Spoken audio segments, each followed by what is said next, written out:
نحمده ونستعينه ونستغفره ونؤمن به ونتوكل عليه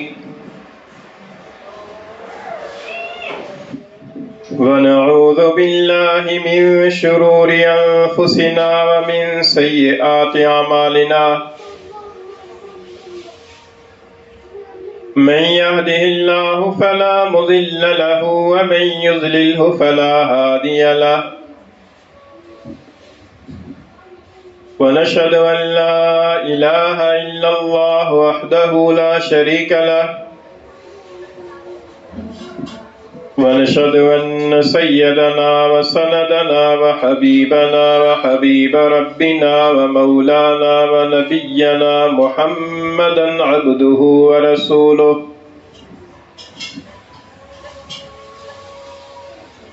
وصلى الله تعالى عليه وعلى آله وأصحابه وبارك وسلم تسليما كثيرا كثيرا أما بعد فأعوذ بالله من الشيطان الرجيم بسم الله الرحمن الرحيم رجال لا تلهيهم تجارة ولا بيع عن ذكر الله وإقام الصلاة وإيتاء الزكاة يخافون يوما تتقلب فيه القلوب والأبصار وعن عبد الله بن مسعود رضي الله تعالى عنه قال قال رسول الله صلى الله عليه وسلم طلب کسب الحلال فریضۃ بعد الفریضہ او کما قال رسول اللہ صلی اللہ علیہ وسلم صدق اللہ مولانا العظیم وصدق رسوله النبی الکریم ونحن على ذلك لمن الشاہدین والشاکرین والصلاة والسلام على سید الانبیاء والمرسلین والحمد للہ رب العالمین۔ گرامی قدر سامعین، اللہ تعالیٰ نے اپنی حکمت کے ساتھ ہم بنی آدم کو ایک دوسرے کا محتاج کر کے پیدا فرمایا ہے۔ اپنی بنیادی ضروریات کے لیے بھی جتنا ایک انسان دوسرے انسانوں کا محتاج ہے، اتنا جانور دوسرے جانوروں کا یا دوسری کسی مخلوق کا محتاج نہیں ہے۔ چنانچہ آپ دیکھیے کہ اللہ تعالیٰ نے جانوروں کو پیدا فرمایا ہے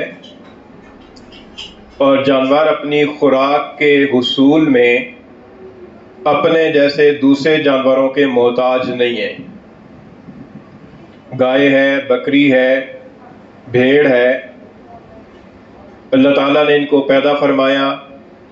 ان کی بنیادی ضرورت خوراک ہے۔ اپنی خوراک کے حاصل کرنے کے لیے گائے، بکری، بھیڑ اپنی جیسی دوسری بھیڑوں، بکریوں اور گایوں کی محتاج نہیں ہے۔ اللہ تعالیٰ نے ان کے لیے خوراک کو زمین سے نباتات کی صورت میں اگایا ہے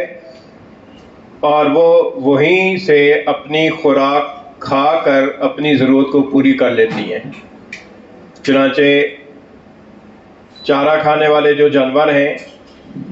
وہ براہ راست جو چارہ زمین سے اگا ہے اسی چارے کو اسی حالت میں بغیر کسی تبدیلی کے خود ہی اس کو کھا کر اپنا پیٹ بھر لیتے ہیں اور کسی ندی نالے سے پانی پی کر اپنی پیاس کی ضرورت پوری کر لیتے ہیں۔ لیکن انسان کو خوراک کے حصول تک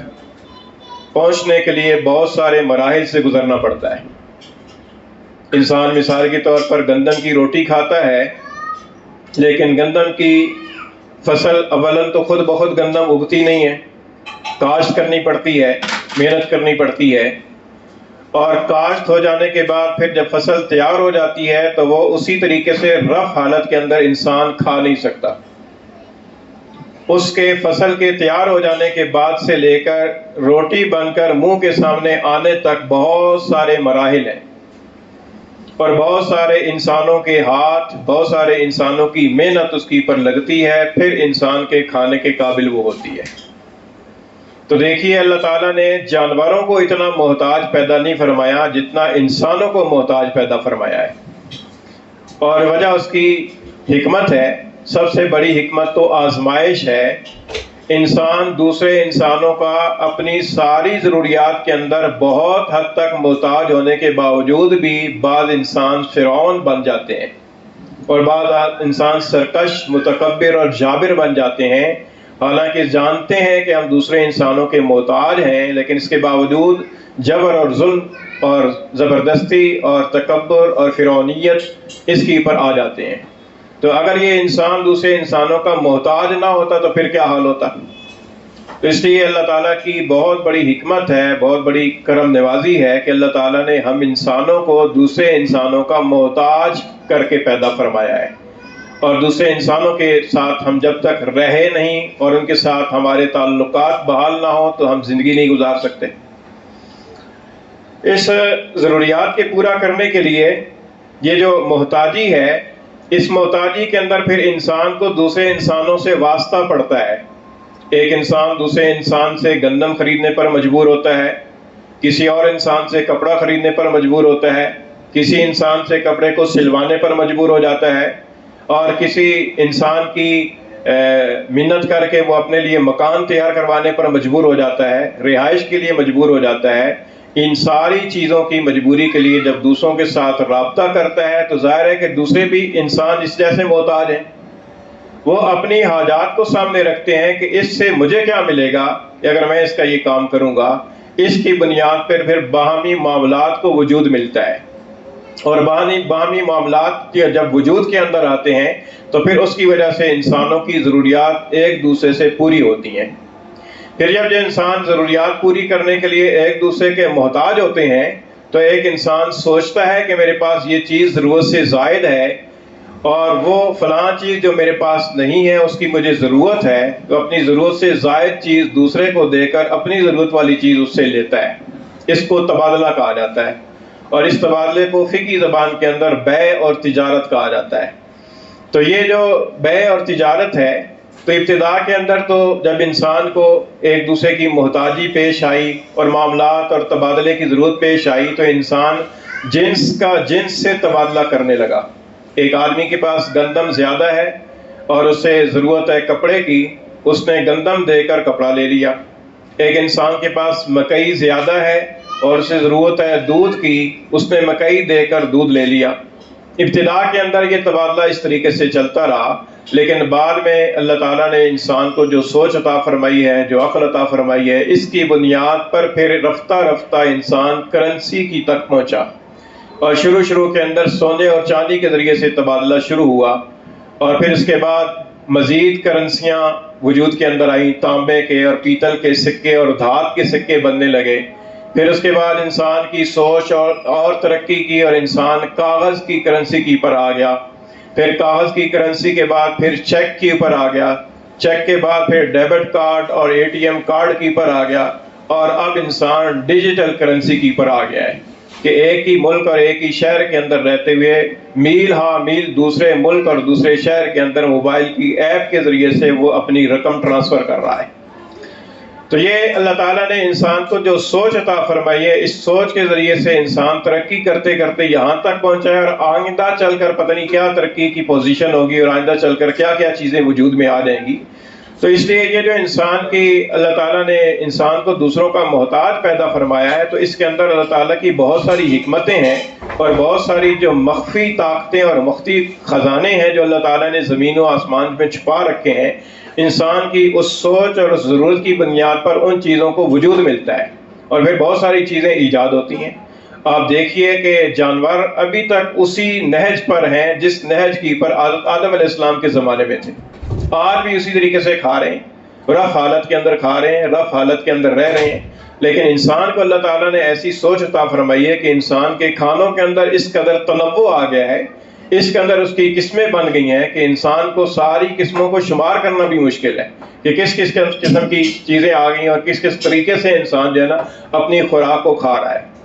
تو یہ ایک لحاظ سے اللہ تعالیٰ کی حکمت ہے آزمائش کے لیے، اور دوسرے لحاظ سے اگر دیکھا جائے تو یہ بنی آدم کی تکریم ہے. اللہ تعالیٰ نے فرمایا کہ وَلَقَدْ كَرَّمْنَا بَنِي آدم، کہ ہم نے بنی آدم کو عزت بخشی ہے، اعزاز عطا فرمایا ہے. وہ جانور کی طرح کھیت میں جا کر اپنے منہ سے نہیں کھاتا، بلکہ اپنے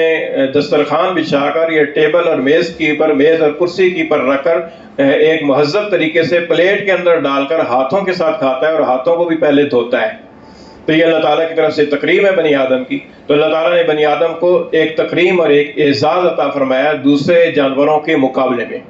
اور نہ اللہ تعالیٰ اس بات پر بھی قادر تھا کہ انسانوں کے لیے بھی اللہ تعالیٰ زمین ہی سے کوئی ایسی چیز پیدا فرما دیتا کہ بس اسی چیز کو کھا کر انسان کی ضرورت پوری ہو جاتی. اور اللہ تعالیٰ اس بات پر بھی قادر تھا کہ اللہ تعالیٰ بنی اسرائیل کی طرح من و سلوہ نازل فرما دیتے آسمان سے اور اسی کو کھا کر انسان کی ضرورت پوری ہو جاتی. لیکن اللہ تعالیٰ کی حکمت ہے، اللہ تعالیٰ نے اپنی حکمت کے تحت انسانوں کو جوڑ کر رکھنے کے لیے ایک انسان کو دوسرے بہت سارے انسانوں کا محتاج کر کے پیدا فرمایا ہے. پھر اس تبادلے کے لیے جب کرنسی کی ضرورت پڑتی ہے تو پھر انسان کی سوچ ہے، انسان سوچتا ہے کہ کرنسی سے میری تمام ضروریات پوری ہو رہی ہیں، مجھے خوراک ملتی ہے کرنسی کے عوض میں، مجھے کپڑا ملتا ہے کرنسی کے عوض میں، مجھے مکان مل جاتا ہے کرنسی کے عوض میں، مجھے سواری ملتی ہے کرنسی کے عوض میں. تو پھر کرنسی کی طرف اس کا میلان اور اس کی رغبت بڑھتی ہے اور پھر وہ کرنسی کو جمع کرنے کی کوشش کرتا ہے. اور یہ حلال طریقے سے اگر جمع کی جائے تو یہ کوئی بری بات نہیں ہے، اچھی بات ہے کہ آدمی حلال طریقے سے مال کماتا ہے اور مال کما کر اپنی فی الحال یا آئندہ کی ضروریات کے لیے رکھتا ہے اور اس میں سے مالی واجبات اور اللہ تعالیٰ کے احکام بھی پورے کر رہا ہے، تو کوئی برائی والی بات نہیں ہے. حضرت مقدام ابن معدی کرب رضی اللہ تعالیٰ عنہ سے روایت ہے، فرماتے ہیں کہ حضور نبی کریم صلی اللہ علیہ وسلم نے فرمایا کہ لَيَأْتِيَنَّ عَلَى النَّاسِ زَمَانٌ، کہ لوگوں کے اوپر ایک ایسا زمانہ آ جائے گا کہ اس زمانے کے اندر سوائے درہم اور دینار کے کوئی چیز بھی فائدہ نہیں دے گی. درہم اور دینار اس زمانے کے سکے تھے، کرنسیاں تھیں. تو آج کل کی زبان کے اندر یہ کہا جا سکتا ہے کہ سوائے روپے پیسے کے اور کوئی فائدہ نہیں جائے گا. تو روپیہ پیسہ ہوگا اور انسان کے کام چلیں گے، اور روپیہ پیسہ نہیں ہوگا انسان دوسروں کا محتاج ہو جائے گا. اور اس کے پس منظر میں شارحین نے لکھا ہے کہ حضرت مقدام ابن معدی کرب رضی اللہ عنہ کے پاس جانور تھے، بکریاں تھیں، بھیڑیں تھیں،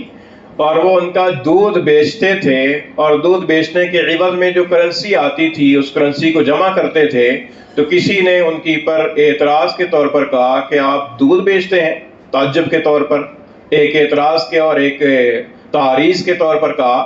تو حضرت مقدام ابن معدی کرب رضی اللہ تعالیٰ نے اپنے عمل کے جواز کے لیے حضور نبی کریم صلی اللہ علیہ وسلم کا یہ ارشاد پیش کیا کہ لوگوں کی پر ایک ایسا زمانہ آئے گا کہ جس زمانے کے اندر ان کو درہم اور دینار ہی فائدہ دے گا، روپیہ پیسہ ہی فائدہ دے گا. تو اس لیے اس کے اندر کیا برائی ہے کہ ایک آدمی کے پاس اپنی ضرورت سے زائد چیز ہے اور وہ زائد چیز فروخت کرتا ہے اور فروخت کر کے کرنسی حاصل کر لیتا ہے اور اس کرنسی کے ذریعے سے اپنی ضروریات پوری کرتا ہے، تو اس میں کیا برائی ہے. تو حضرت مقدام ابن معدی کرب رضی اللہ تعالیٰ نے یہ بات ارشاد فرمائی. اچھا، کرنسی کے لیے جب رغبت پیدا ہوتی ہے انسانوں میں تو پھر انسان سوچتا ہے کہ میرے پاس کرنسی کہاں سے آئے گی. تو کرنسی کے لیے پھر وہ محنت کرتا ہے، کوشش کرتا ہے، کھیتی باڑی کرتا ہے، تجارت کرتا ہے، محنت مزدوری کرتا ہے، ملازمت کرتا ہے، کام کرتا ہے، اپنی ذہنی اور جسمانی صلاحیت کو لڑاتا ہے، خرچ کرتا ہے اور اس کے عوض میں اسے کرنسی حاصل ہوتی ہے. اور یہ جو کمائی کرنا ہے، یہ کمائی کرنا شرعی اعتبار سے نہ صرف یہ کہ جائز ہے بلکہ حدیث شریف کے اندر اس کو فرض قرار دیا گیا ہے کہ یہ ضروری ہے.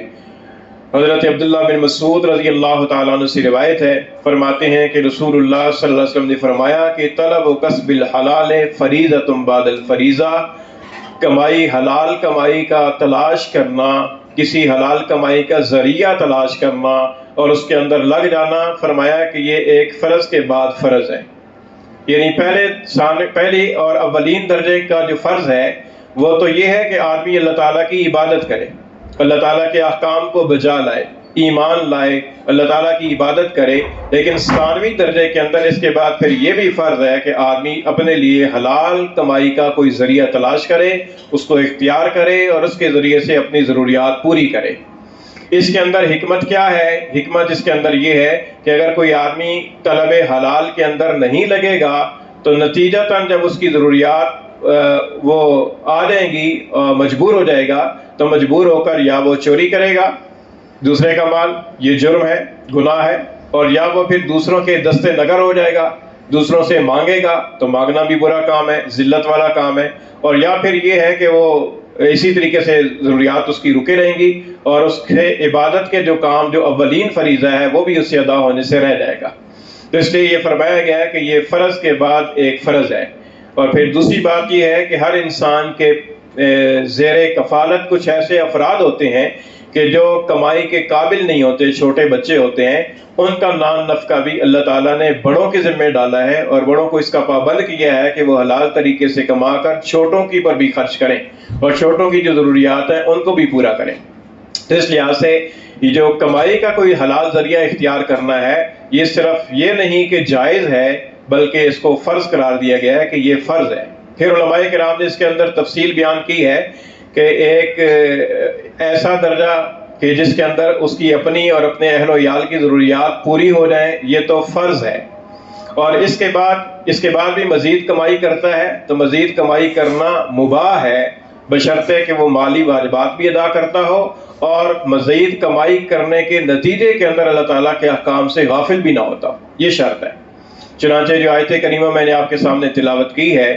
سورہ نور کی 18ویں پارے سے آیت کریمہ تلاوت کی ہے، اس کے اندر اللہ تعالیٰ ارشاد فرماتے ہیں کہ رجال لا تلہیہم تجارت ولا بیع عن ذکر اللہ و اقام الصلاۃ و ایتاء الزکاۃ۔ فرمایا کہ ایسے لوگ ہیں ایمان والے اور نیک افراد، ایسے افراد ہیں، ایسے مرد ہیں کہ جن کو تجارت اور خرید و فروخت اللہ تعالیٰ کے ذکر سے اور نماز کے قائم کرنے سے اور زکوٰۃ کے ادا کرنے سے غافل نہیں کرتی۔ تجارت کا جو لفظ ہے عموماً تو یہ سوداگری کے لیے استعمال ہوتا ہے کہ کوئی چیز انسان بیچے اور اس کے ذریعے سے نفع کمائے، لیکن اگر تجارت کا ایک وسیع مفہوم لیا جائے جس کے اندر ملازمت بھی اس کے اندر شامل ہے، محنت مزدوری بھی اس کے اندر شامل ہے، کیونکہ محنت مزدوری کرنے والا، ملازمت کرنے والا آدمی اپنی ذہنی اور جسمانی صلاحیت کو بیچتا ہے اور اس کے عوض میں پیسے لیتا ہے، تو اس لحاظ سے وہ بھی تجارت ہے، کیونکہ وہ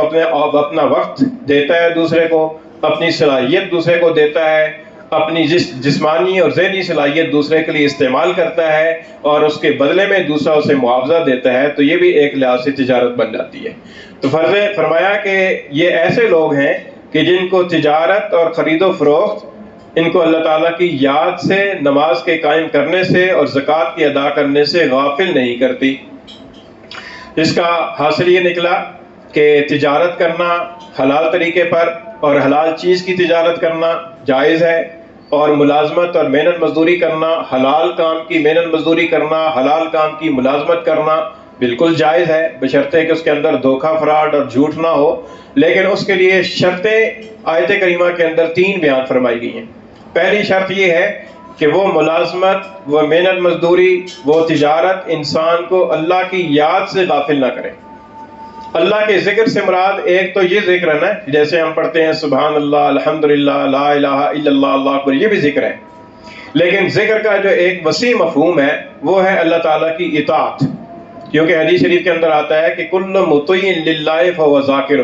کہ جو بھی اللہ تعالیٰ کا مطیع اور فرمانبردار ہے وہ چاہے زبان سے ذکر نہ کر رہا ہو لیکن وہ ذاکر ہے،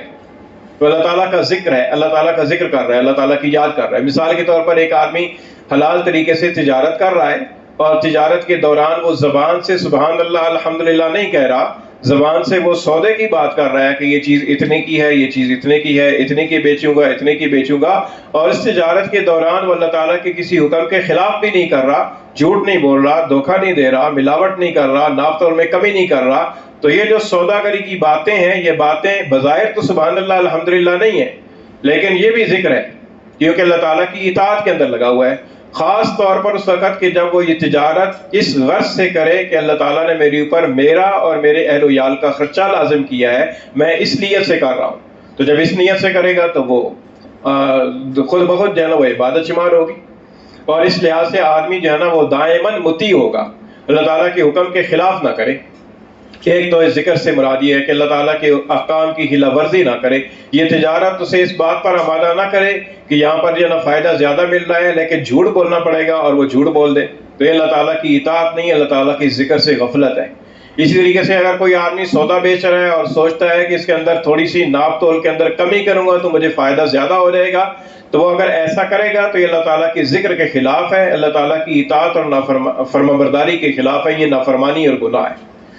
اسی طریقے سے باقی چیزوں کی بھی بات ہے. تو فرمایا کہ ایک تو یہ ہے کہ اللہ تعالیٰ کی ذکر سے غافل نہ ہو. اسی طریقے سے ملازمت کے دوران بھی، ملازمت کے جو اوقات کسی آدمی نے دوسری کام کے لیے وقف کر رکھے ہیں تو ان اوقات کو اپنے ذاتی کاموں کے اندر استعمال کرنا، ان اوقات کے اندر گپ شپ لگانا، ان اوقات کے اندر اپنے ذاتی کام کے لیے چلے جانا اور کاغذوں کے اندر یہی ظاہر کرنا کہ میں حاضر ہوں، تو یہ بھی ایک دھوکہ اور فراڈ اور جھوٹ ہے. یہ بھی اللہ تعالیٰ کے حکم کے خلاف ہے، یہ بھی اللہ تعالیٰ کی ذکر سے غفلت میں آ جائے گا. اسی طریقے سے محنت مزدوری، جو مزدوری کرنے والا ہے وہ دیکھتا ہے کہ مالک موجود نہیں ہے، سر پہ موجود نہیں ہے، 8 گھنٹے مزدوری کرنی ہے لیکن 8 گھنٹوں میں سے وہ 1 گھنٹہ 2 گھنٹہ بیچ میں آرام کر لیتا ہے، اپنے ذاتی کام کے لیے چلا جاتا ہے، اگرچہ مالک کو پتہ نہیں چلتا ہے لیکن حقیقی مالک کو پتہ ہے. تو یہ بھی اس کے اندر خلاف ورزی ہے اللہ تعالیٰ کے حکم کی. تو ایک تو یہ فرمایا کہ ذکر سے غافل نہیں ہو. دوسرا یہ کہ نماز قائم کرتے ہیں، نماز کے قائم کرنے سے غافل نہیں ہوتے.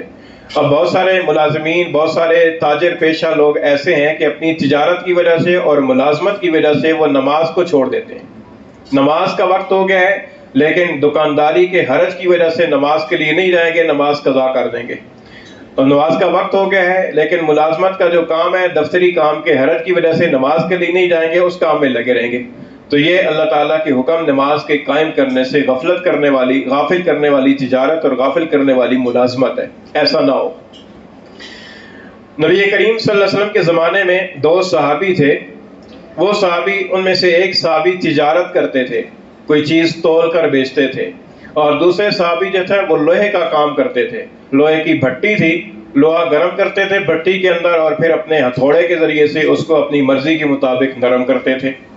ان کے بارے میں کتابوں کے اندر آتا ہے کہ ان کی عادت شریفہ یہ تھی کہ اگر وہ ترازو کی پر سودا تول رہے ہیں صحابی اور اللہ اکبر کی منادی کی، مؤذن کی آواز کان میں آ گئی ہے تو وہ جو ترازو کی پر سودا رکھا ہوا ہے اس کو بھی نہیں تولتے تھے، اس کو بھی ادھر ہی چھوڑ دیا اور اللہ تعالیٰ کے حکم نماز کے لیے چل پڑے. اور دوسرے صحابی نے اگر لوہا گرم کر کے، ظاہر ہے کہ لوہا گرم کرنے کے اندر کافی ٹائم لگتا ہے، بھٹی کے اندر رکھنا پڑتا ہے اور پھر اس کو ضرب لگانی پڑتی ہے، تو ضرب لگانے کے لیے اگر ہتھوڑا اٹھایا ہوا ہے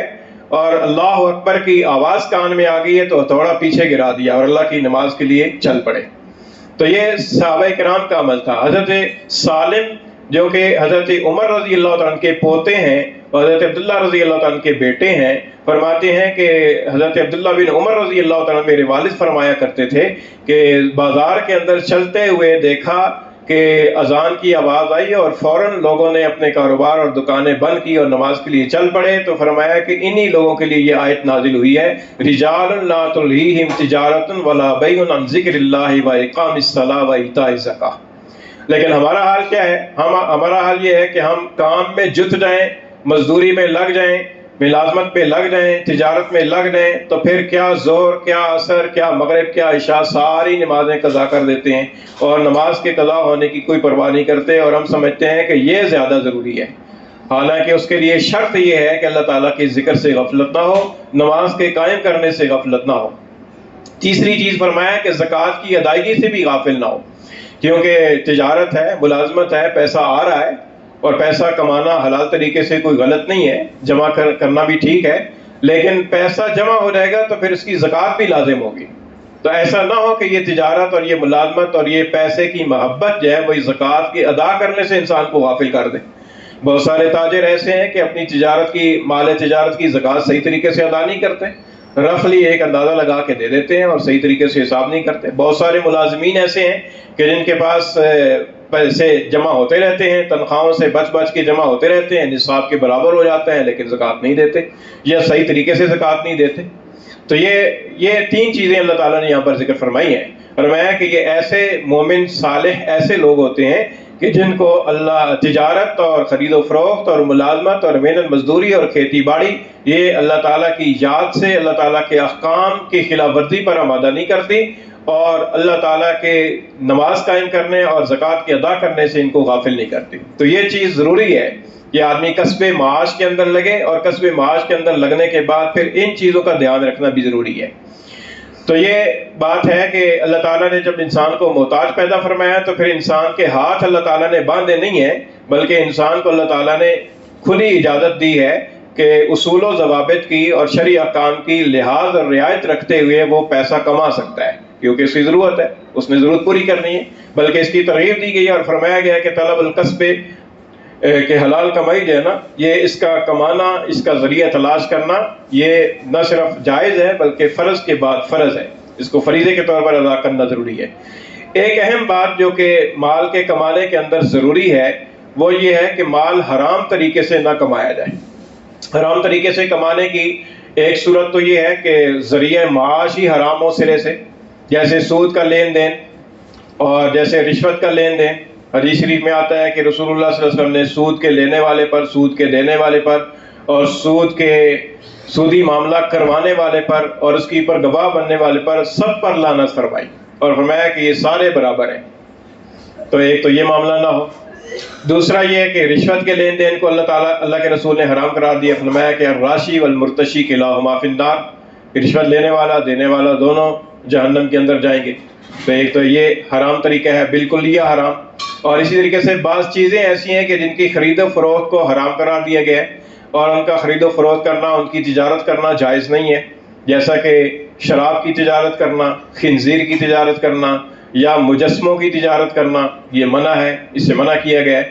اور جو جائز تجارت ہے، اس جائز تجارت اور جائز ملازمت کے اندر بھی اس بات کا لحاظ رکھنا ضروری ہے کہ دوسرے کو دھوکہ نہ دیا جائے، ناپ تول میں کمی نہ کی جائے، ملاوٹ نہ کی جائے، جھوٹ نہ بولا جائے۔ اور یہ اگر ان چیزوں کی رعایت کے ساتھ کوئی آدمی تجارت کرتا ہے تو یہ تجارت کرنا بہت ہی اعلیٰ درجے کا کام ہے۔ اللہ کے رسول صلی اللہ علیہ وسلم نے فرمایا کہ التاجر الصدوق الامین مع النبیین والصدیقین والشہداء،